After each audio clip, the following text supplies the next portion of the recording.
morning, friends. Here today, I'm going to represent an overview over NDT, non-destructive testing and hardness testing. Right.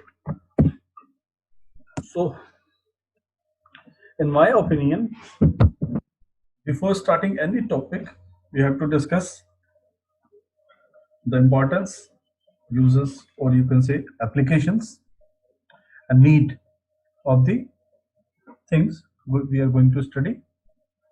So here, NDT is carried out to determine the defects in the material such as cracks, porosity, or some other flows, right? So here one question should be arise in everyone's mind, right? What is the need? What is the need to know the cracks and porosity? Because it may degrade the property what we are estimating already, right? And it also leads to failure before its expected life, as we all know and seen in our life. Because of these faults, there are many bigger failures like bridge failure, dam failure, etc. These defects may develop during the service life, right? Therefore, NDT will help more as compared to destructive testing. So we must go through the origin. What is the origin? From where these start, right? Origin of these defects, we must know about these, from where it comes and what is the type of this defect, right? Then only we can solve these problems, right? Defects develop during processing a material. When we are preparing our materials as a raw, like to operate further, we have to go with these processes like casting, forging to prepare our billet blocks, or you can say bigger roll, right? So these processes may also called primary processing. Also, defects may arise when we are preparing our billet raws, right? In secondary processing of the material, as per the requirement of the industry, we have to do some other processes like machining, welding, grinding, heat treatment, etc., etc., right? Where we give required shape, size, and shape to our product. Defect may also develop during these secondary processing, right? Defects develop during the use of the material, right? Defects may also develop during the use of material you may call in service time, right? These can identify by NDT, non-destructive testing. Here corrosion, peels, fatigue, cracks, wear and tear, etc. are frequently seen, right? So 6 basic, or you can say frequent NDT listed below. Visual inspection, VI, can be done by naked eyes or with some suitable lenses. We can analyze easily. Here only major faults are able to see, right? Second is liquid penetrant test, magnetic particle test, eddy current test, ultrasonic test, radiography test. So one by one we are going to study. Where visual inspection we discuss. Second one is liquid penetrant test, right? It's a simple NDT method, right? Where we have to clean the surface first, then apply some suitable dye and leave it for the leave that surface, right, for soaking tenure, as a soaking tenure you can say. After that we have to remove all excess dye from the surface, as the diagram is there, right?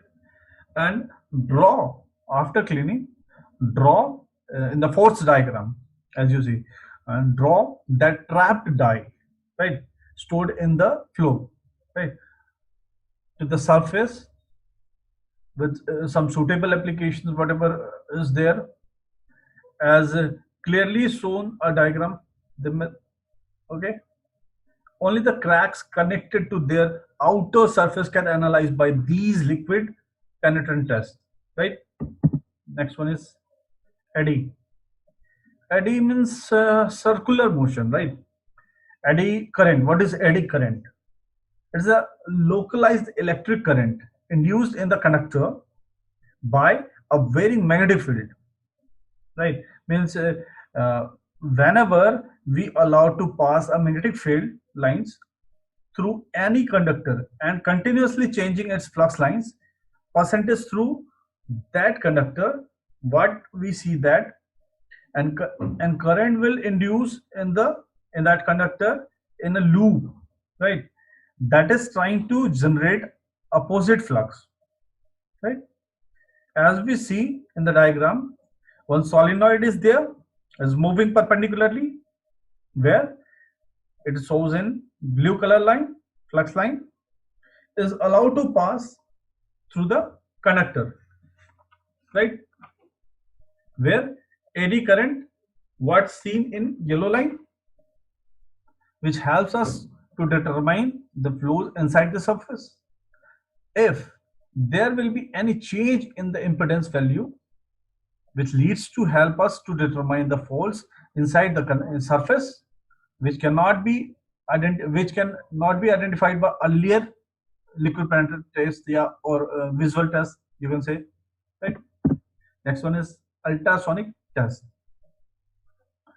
Here we are using a high frequency sound wave, as per the name shows, ultrasonic, right, which is going to introduce inside the material with the help of an ultrasonic transistor, which is producing as shown in the diagram. As we all know that the high frequency ultrasonic wave transmits smoothly inside the material, within the material, and whenever it finds any void and cracks, any faults, it will reflect back, as shown in the diagram. See,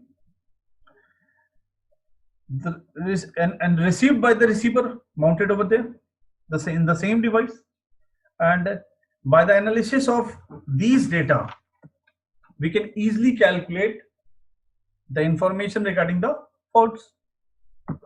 Next one is radiography.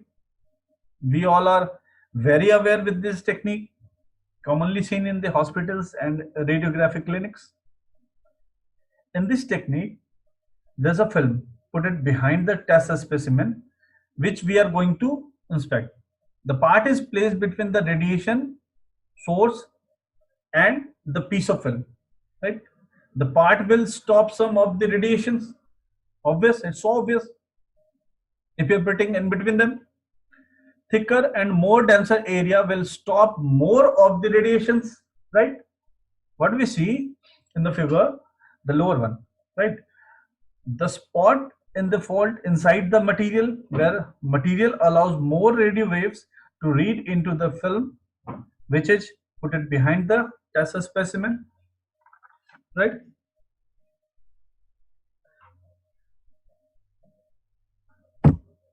Next one is hardness.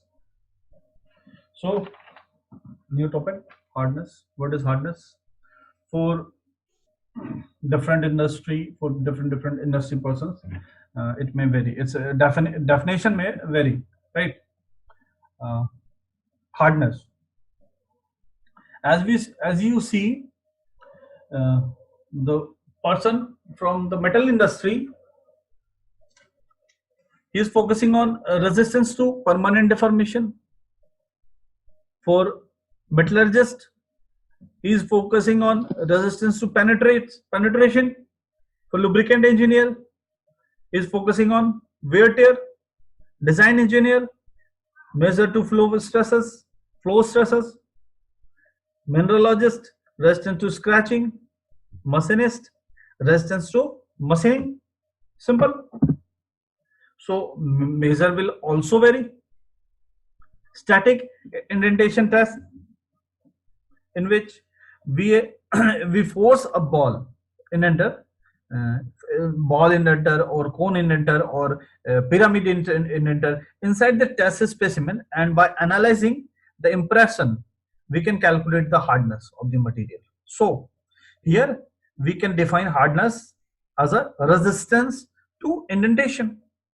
Means hardness is an external property of the material, right? Second one is rebound test, in which a standard mass dimension body is bounced from the workpiece being tested, where height of the rebound is the measure to decide hardness of the surface, right? Next, scratch file test. It will also known as Moe and file hardness test. Here we are going to scratch the material, and by analysis we found the hardness. Next one is damping test, frequently used in civil engineering, right? As the diagram shows, there's a fulcrum like device is pivoted over the specimen and start oscillating like a pendulum. Here our study is to concern with the amplitude of this device, which is damping during the time, and will record it in the same computer, and these are some special compiler program which helps us to identify the hardness. Next one is abrasion test. Here by applying some abrasion particle and rubbing the surface of the specimen by the help of a rubber wheel, and a load is already applied to generate a force to the specimen against the rubber wheel, as shown in the diagram. And by analysis the scratches or material removal, we can calculate the hardness of the surface. Erosion test, it is also similar test where we impinge some granulars over the surface of the test specimen and identify the analysis and analysis of lost material, right? Electromagnetic testing, hardness is measured, or you can say the function of flux density over there. Next, last one is ultrasonic testing. It's also an indentation type of testing, right? So the static indentation test, which is only our syllabi, here hardness testing is divided into two categories. One, macro hardness, another is micro hardness. Micro hardness is used to measure the metallic sheet, especially which thickness is around 0.0125 m, or you can say 0.0005, right? And macro hardness is usually used to test the dies, tools, heavier gauges sheet material, right? In both the cases, indent and indenter inside the material and calculate the hardness. Now we are going to study separately in detail, right? These are the classification. Here you can see Rockwell, Brinell, Vickers are come under macro hardness, and Knoop diamond and Vickers diamond pyramid are under micro hardness. One more difference is there. In macro hardness testing, we are using measure load greater than 1 kg, and in micro hardness test we have to use lesser than 1 kg, 1 kg or lesser than 1 kg. Okay. Rockwell hardness test. Here we are using a diamond cone or hardened steel ball indenter. The indenter is forced inside the material under the primitive force, usually 10 kilogram force. For softer material, it may vary to the 3 kg force, right? and we also give some time is called dwell time for equilibrium, right? After that we have to apply the major force. It may be 60 kg, 100 kg, or 130 kg, 150 kg, right? And and directly read the data. What is the hardness of the specimen, right? The die consists of 100 division. Each division representing penetration depth of 0.002 mm, right?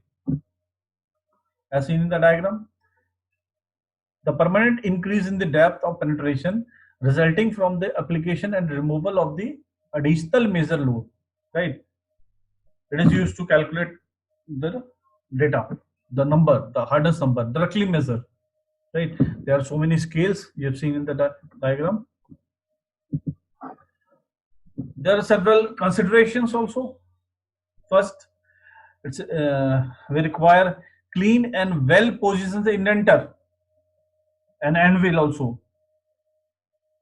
The test specimen should be clean, dry, smooth, and oxide free, right? For oxide layer, we have to apply preliminary force of 10 kg or 30 kg. We have discussed earlier, right? The surface should be flat and perpendicular to the indenter, right?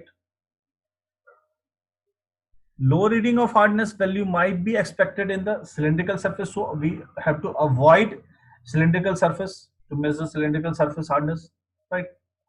Specimen thickness should be 10 times higher than the depth of indenter. The spacing between the indentation should be 3 to 5 times of the indentation diameter. Indentation diameter, right? Loading speed should be standardized, maintained by the machine self. Next one is a Brinell hardness test. Indentation here, indentation is done by the steel ball of 10 mm diameter, but you can see the major load here is 3000, a minor is 500 kg for softer material, and here dwell time is 10 to 30 seconds, right? And what is the measurement? This is the BHN, Brinell hardness number, can be calculated by the formula P divided by pi d by 2 multiplied by d minus over root d square minus d square, capital D square minus small d square, where capital D denotes diameter of the ball, indenter ball, right? Small d is the diameter of the indentation, impression, whatever impress in the test specimen. T is the depth of the impression, right? P is the applied load. Here, normally applied for 10 to 15 seconds. For the iron and steel, you can say ferrous based material, and for non-ferrous based material, your dwell time will increase by 30 seconds, right? So if data is given, BHN number is given like that, 75 HB 10 oblique 500 oblique 30 seconds. So what does it mean? 75 stands for Brinell hardness number, H stands for hardness, B stands for Brinell, right? 10 stands for diameter of the steel ball, indenter ball, right? And 500 kilogram is the major load applied there for 30 seconds, right? Last one is Vickers hardness test. Here we are going to use a diamond pyramid, right? Having an angle of 136 degree between two opposite faces of the pyramid, right? It is loaded divided by the surface area generated when you are going to apply your diamond pyramid inside the specimen. You get the lower one, you can say a square area, right? So by this formula, 1.854 P divided by L square, where P stands for the applied load, L is the average length of the diagonal, and what is L, from where you are going to calculate L? Here you can clearly see in the diagram D1 and D2 two diagonals are generated, and a small d, or you can say in this formula L, and a small d in this formula small d are same and can be calculated by the arithmetic mean of these diameters. Here Vickers hardness test number 800 HV/10 means Vickers hardness number is 800, was obtained using 10 kilogram force, by using 10 kilogram force only, right? The advantage of Vickers hardness test is extremely accurate and used for all types of metals, right? Very precise and more expensive as compared to Brinell and Rockwell, right? Okay, thank you.